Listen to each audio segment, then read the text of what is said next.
Greetings, CATDC. With spring comes spring breaks, especially this year, much needed time to catch our breath, engage in some reflection, gear up for the end of the year, and even look ahead to summer. CATDC has some exceptional learning experiences on offer coming up this June, including Creating Cultures of Thinking and Empowered Learning, led by Ron Ritchhart and Mark Church. I'm delighted to have Ron with us today to talk about this program and some of his own learning during this pandemic. Welcome, Ron. Great to be here, Lisa. Thanks so much for coming. Before we jump in, some background. Ron is a senior research associate at Harvard's Project Zero and a fellow of the University of Melbourne, Australia. He directs the worldwide Cultures of Thinking project aimed at facilitating effective learning in classrooms, schools, and organizations. And Ron is the author or co-author of several books that have had a profound effect on teachers and students, including me, Intellectual Character, Creating Cultures of Thinking, Making Thinking Visible, and The Power of Making Thinking Visible, published in 2020, co-authored by his co-presenter this summer, Mark Church. So Ron and the work of Project Zero also played a vital role in CATDC, then BATDC's beginnings. We'd hoped to bring him back last summer in celebration of 20 years of learning with CATDC, and then the pandemic hit. So we're delighted that he and Mark are able to do this learning for us virtually on June 15th and 16th. So Mark, can you tell us, this is a big question, but how has the pandemic impacted your work, your research, and your professional development that you've been offering? Yeah, of course, like a lot of people, everything has had to shift, and we've had to be flexible. When things first started, we also recognized this was a really new opportunity for us to think about the ideas that we've, invested a lot of time and energy in researching into, but look at how those play out in this new context. So we were very interested to begin to think about, well, what does it look like to make thinking visible in a remote or distance learning kind of context? We were interested in the teachers that we have worked, for, in some cases, even decades with, around building a culture of thinking, how it impacted teachers' move to the environment. How did they take the principles, the foundations, the core ideas of creating a culture of thinking and begin to look at those online? So it did shift our research to begin to look at some of those areas in particular of thinking about what does all of this, all of our learning look like in this new context, which was both, exciting at that new opportunity, presented some challenges as well too, but a lot of great learning for us. Mm-hmm. Mm-hmm. That's great to hear. Well, we've talked about how disrupted learning caused by the pandemic and a greater focus on equity has pushed educators to lean into core values and work even harder to engage all students in the learning process. How have you found the practices of making thinking visible in particular to be especially helpful in this regard? Early on, Mark and I sat down and we thought about, well, you mentioned the word values there, and core values, and we really began to identify for ourselves what were some of those things that were so fundamental to us in class, and to think about how do we carry those forward. So we use the phrase, during times of uncertainty, it's important that we lean into our values, that those are the things that kind of maintain a really strong anchor for us that allow us not to be buffeted. And again, that was one of the things that we were finding as we were interviewing teachers, that those that were really steeped in these ideas and those core values, they were able to kind of hang on to them and bring them into the learning situation. Mm-hmm. The issue of, I think, the greater emphasis on equity has always been a big part of what we have done in terms of a culture of thinking.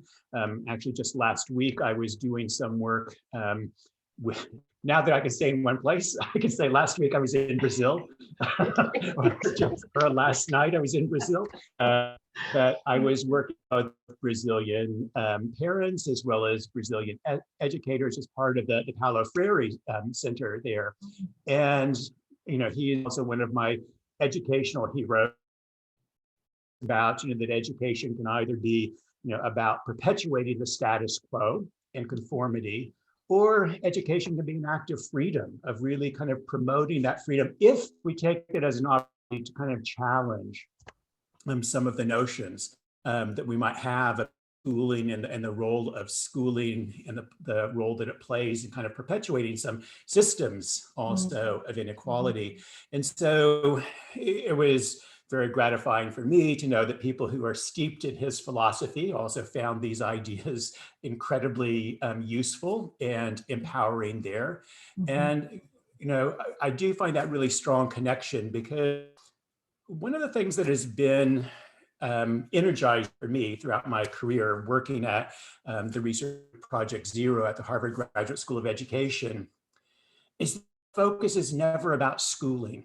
It's not about how to do schools better, how to do schooling better. It's how do we do learning.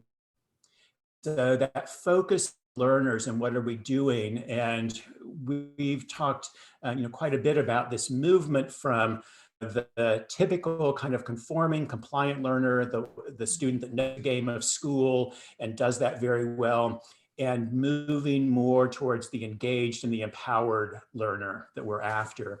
And I think that's the kind of education that we want for everyone. We kind of critical pedagogy in which we are kind of and bringing in all of those voices.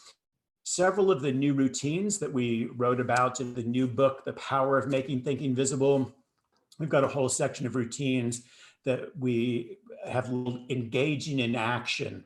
And part of that also really out of the current environment that we're finding ourselves in, this current time in history, is that we want an education and we kind of confront some of these tensions which are going on, but we don't want students to feel powerless about those tensions. We also want them to feel they can take their place, they can move society forward.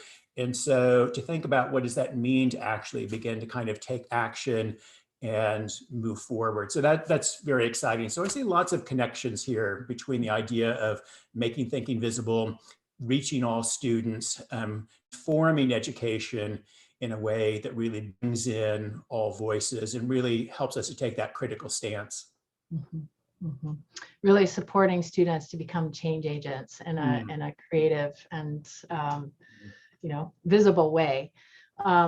So, you write that as teachers, we are charged with producing the conditions for learning. And there's been so much that has been adapted, so many innovations this pandemic year. As we go back, as more and more people go back to brick and mortar classrooms, what changes have you seen that you hope will stay? I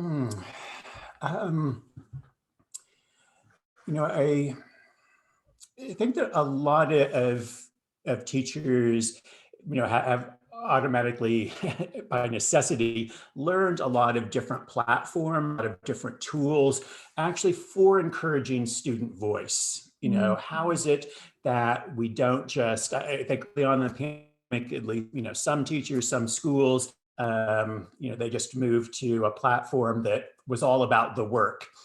And let's keep track of the work. We'll assign the work. Students will do the work independently. They'll check in. We'll keep track. And that's really old school. That's very, very old school.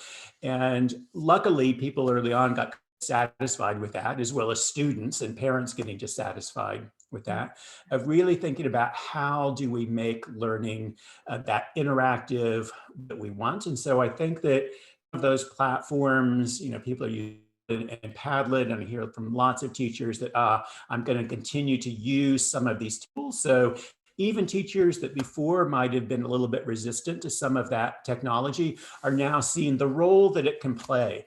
And I think that they're also seeing it's not about, I need to teach kids this tool or do this, but what does the tool afford? How does it amplify?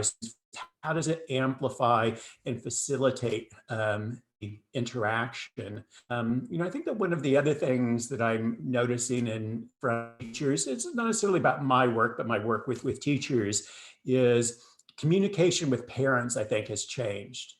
And I think it's changed in a very, positive ways. It's much easier to do, these face conversations without the traditional, you've got to, quit work, you've got to come in, you've got to have this time with us. And certainly those are valuable. The fact that we can have a lot of informal opportunities to meet with parents very quickly over platforms, like Zoom. I think a lot of those things are actually going to stay. On a personal level, in terms of the way that it has allowed me to maintain contact and interactions with all over the world simultaneously, to probably rely mostly on, say, email, and then I would be live with a group. And now, we do a lot more conversations, and that kind of build relationships even as they're developing at a distance. So I think that our communication skills have enhanced, and that will continue. Mm-hmm. Yeah, it's really amazing to think about how much you're doing across the world and how much you traveled in the time before. So I'm sure, just in that sense of physical versus virtual travel, being able to connect and carry those conversations on and that learning on, has been huge. We're still grappling at CATDC with when do we bring people back face to face. We're appreciating the greater flexibility we're able to have and different kinds of relationships we're building. And we're not back face to face quite yet this summer. So do tell us, Ron, if you will, if you can encapsulate somehow, what do you hope that teachers will take from their 2 days with you and Mark back to their students, back to their schools? Mm-hmm. So we're really focusing these 2 days around the new book, the power of making thinking invisible. And so, I know that many teachers across the CATDC have been using thinking routines. One of the reasons why I wrote this is that, a decade on, we had learned a lot. We had learned a lot about the effects it has on students, the effects it has on teachers. So some of the research there, but we've also learned a great deal about kind of how to use thinking routines and how to make thinking visible more effectively. And so we learned a lot from those teachers. And so we're going to dive into those ideas, specifically look at 4 practices around making thinking visible, how those interact with one another, how they support one another, and then looking at what we have labeled the powers, the 6 powers of making thinking visible, which are really kind of the effects. So what difference is this making for students? And so it's really a deep dive into that.